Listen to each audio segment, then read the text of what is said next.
Hello मैत्रिणींनो, आज तर मी तुम्हाला दाखवणार आहे दुधाची खीर कशी बनवायची आहे। तर मी त्यासाठी असं दूध ठेवलेलं आहे गरम करायला। थोडंसं दूध गरम करून घेतलेलं आहे आणि यासाठी जास्त काही लागत नाही, फक्त आणि फक्त खोबर थोडंसं असं भाजलेलं आणि त्यानंतर थोडासा आपण रवा पण भाजून घ्यायचा आहे। जास्त काही नाही, तुम्हाला मी दाखवत आहे। हे एवढा रवा आणि खोबर एवढं घेतलेलं आहे मी, पाहू शकता तुम्ही। रवा आणि एवढं खोबर घेतलेलं आहे, भाजून घेतलेलं आहे आणि इकडे गॅसवर मी ठेवलेलं आहे दूध गरम करायला। असं मस्त असं दूध आधी सुरुवातीला गरम होऊ द्यायचं आहे। दूध गरम झाल्यानंतर त्यामध्ये टाकायची आहे थोडीशी अशी, जास्त काही नाही, पूर्ण असं गरम दुधामध्ये साखर टाकायची आहे, जास्त थोडीशी टाकायची आहे। कुणाला जर जास्त गोड खायचं असेल तर ते त्यांच्या हिशोबानुसार टाकू शकतात, पण मी थोडीशी साखर टाकते, कारण जास्त साखर खाणं पण शरीराला आपल्या चांगलं नाही, त्यामुळे मी थोडीशी टाकणार आहे। आता मस्त असं गरम दूध झालेलं आहे। आता गरम दुधामध्येच आपल्याला साखर टाकायची आहे, तर मी 2 चम्मच अशी साखर टाकत आहे। तुम्ही पाहू शकता मी 2 चम्मचच्या थोडंसं वर टाकत आहे साखर, थोडीशी जास्त साखर टाकत आहे। असं मस्त असं आता साखर यामध्ये मिक्स होऊ द्यायची आहे। तोपर्यंत आपण याला मस्त असं हलवून घ्यायचं आहे। हे असं हलवून गाढ दूध होऊ द्यायचं आहे पूर्ण असं। हे तुम्ही पाहू शकता मस्त असं दूध होत आहे, याला हलवून घ्यायचं आहे असं, कारण साखर पूर्ण मध्ये मिक्स होऊ द्यायची आहे। आणि त्यानंतर थोडंसं असं आता दुधाला उकळी फुटलेली आहे, त्यानंतर मी अशी थोडीशी असं खोबर हे घेतलेलं होतं, हे असं मी वरून टाकत आहे खोबर। हे असं खोबर टाकायचं आहे। त्यानंतर खोबराला पण असं मस्त असं हलवून घ्यायचं आहे। थोडासा गॅस कमी करायचा आहे, कारण जास्त गॅस केल्यानंतर उकळी येईल दुधाला आणि पूर्ण दूध वाया जाईल, त्यासाठी मी असं दूध गॅस कमी केलेला आहे। गॅस कमी करून थोडीशी अजून उकळी ह्याला करून घेत आहे। ह्याला तुम्ही पाहू शकता आता अजून मी थोडीशी उकळी ह्याला मी करून घेणार आहे, कारण दूध उकळल्यानंतर खूप छान लागतं, नाहीतर चांगलं लागत नाही। आणि एकदम हे आपल्या घरी आजारी माणसाला, नातेवाईक म्हणजे जे वयस्कर आहेत किंवा लहान मुलं आहेत किंवा प्रत्येकाला हे खायला खूप छान खीर लागते। आणि ही खूप झटपट खीर होणारी आहे, जास्त वेळ पण लागत नाही, फक्त आणि फक्त 5-10 मिनिटात ही खीर होती। आणि ही खीर जर जेवणाला असेल तर 4 चांद लागतात असं वाटतं मला तरी। मी आठवड्यातून एकदा तरी ही खीर बनवते, कारण आम्हाला सगळ्यांना ही खीर आवडते। तुम्ही पण ही खीर करून पहा, तुम्हाला पण ही खीर नक्कीच आवडेल।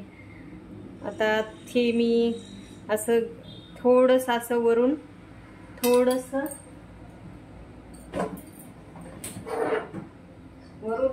असं, मी जास्त काही नाही पण थोडंसं असं वरून तूप टाकणार आहे,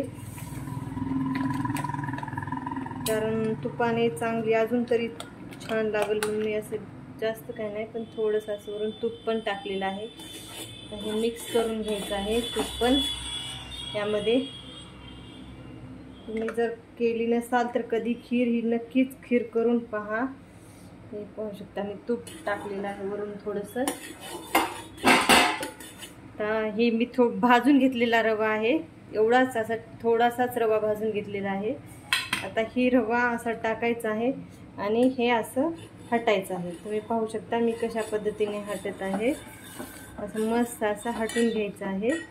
त्याला एक अजिबात म्हणजे गोट्या वगैरे होत नाहीत, आणि उगाच थोडासा रवा भाजून घ्यायचा आहे तुपामध्ये, जास्त काही नाही। आणि ह्याला असं मस्त असं शिजू द्यायचं आहे, थोडा वेळ 5 मिनिट शिजू द्यायचं आहे आणि गॅस थोडासा कमीच करायचा आहे।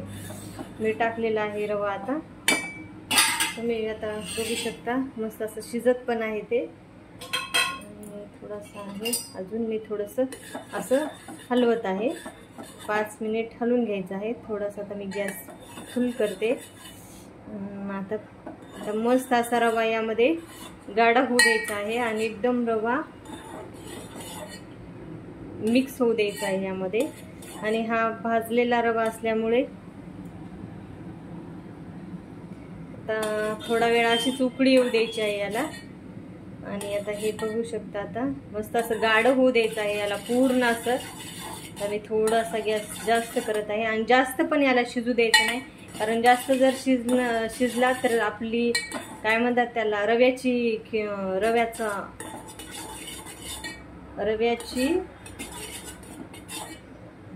जास्त जर याला शिजलं तर आपल्याला मग शिराच खावा लागेल, म्हणून थोडंसंच शिजून घ्यायचं आहे. मी थोडंसं शिजून घेतलेलं आहे आणि हे मस्त असं गाढ पण झालेलं आहे. आता मी तुम्हाला दाखवते हे कसं दिसतं.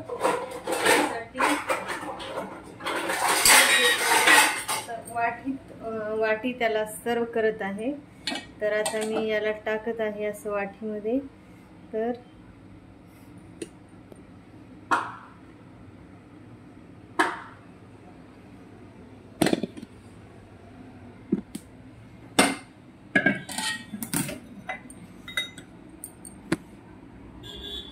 अशा पद्धतीनं